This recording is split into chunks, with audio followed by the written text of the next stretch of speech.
చెప్పేసి ఆచారయుక్తమైన భక్తి వద్దు, మత భక్తి వద్దు, అసలు మత భక్తి అసలు వద్దు చెప్పాడు కదా. ఈయన ఎవరు పాపం ప్రవీణ్ గారు, పాస్టర్ ప్రవీణ్ పగడాల చనిపోయాడు.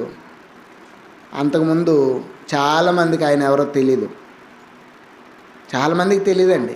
నేను కూడా ఒకటి రెండు సార్లు రక్షణ ఛానల్లో టీవీలో అంటే టీవీలో కాదు, సెల్ ఫోన్లో రక్షణ ఛానల్లో డిబేట్లు ఉంటాయి. ఆయన పట్టుకోండి, కొంచెం జాగ్రత్త పెట్టండి ఈ పూటకి, కొంచెం మనం చాలా నేర్చుకోవాలి. ఇంకా కొట్టినా కానీ అలాగా అంటే చూడండి. సరే, మన సంభాషణలు అందరూ బయట వింటారు ఎందుకు. సరే, ఇక్కడ ఆ ఛానల్లో డిబేట్లు పెడతా ఉంటారు. అక్కడ 2 సార్లు ఏమో చూశాను నేను ఆయన మాట్లాడటం చూశాను. తర్వాత ఆయన గురించి నాకు పెద్దగా తెలియదు. ప్రపంచమంతా తెలుసు కానీ నాకు తెలీదు. అంటే నేను ఆయన అంతా పట్టించుకోలేదు అన్నమాట. కానీ ఆయన చనిపోయిన తర్వాత ఫోన్ నిండా, అంటే ఆ యూట్యూబ్ అయినా ఫేస్బుక్ అయినా లేకపోతే ఇంకోటైనా వాటి నిండా ఎవరి గురించి వస్తుంది? ఆయన గురించి వస్తుంది.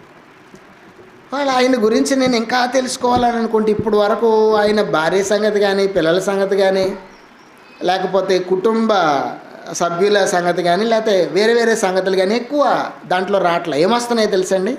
ఏమొస్తున్నాయి? సువార్తే, ఆయన ప్రకటించినటువంటి వాక్యమే. అంతేకాదు, ఆయన వాక్యం ప్రకటిస్తూ మిగతా లోకంలో ఉండేటువంటి సంగతులతో దేవుని వాక్యాన్ని పోల్చకూడదు. ఎందుకంటే దీనికి ఒక ప్రత్యేకత ఉంది, దేవుని వాక్యానికి ఒక ప్రత్యేకత ఉంది. మిగతా సంగతులన్నీ మతాలు, ఇది మాత్రం దేవుని మార్గం అని బోధించిన వ్యక్తి. ఒకవేళ ప్రమాదవశాత్తు యాక్సిడెంట్లుగా చనిపోయాడా, లేకపోతే హత్య చేయబడ్డా అనేది మనకు తెలియదు, కానీ అది దేవునికే తెలుసు.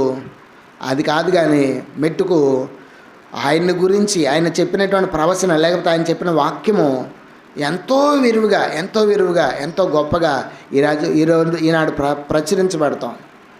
నిజంగా అలాగ చెప్పిన వాళ్ళు ఎవరు ఉంటారేమో, చాలామంది నేనెంత అని చెప్పుకునే వాళ్ళు ఉన్నారేమో, కానీ ఆయన ఎక్కడ తాను హైలైట్ చేసుకుంటూ చెప్పలేదు. ప్రభువునే నా రాజు అంటూ ప్రభుని హెచ్చించి ఆయన గురించి చెప్తూ వచ్చాడు. ఇంకా ఆయన గురించి నేను కూడా తెలుసుకోవడానికి ఒక అవకాశం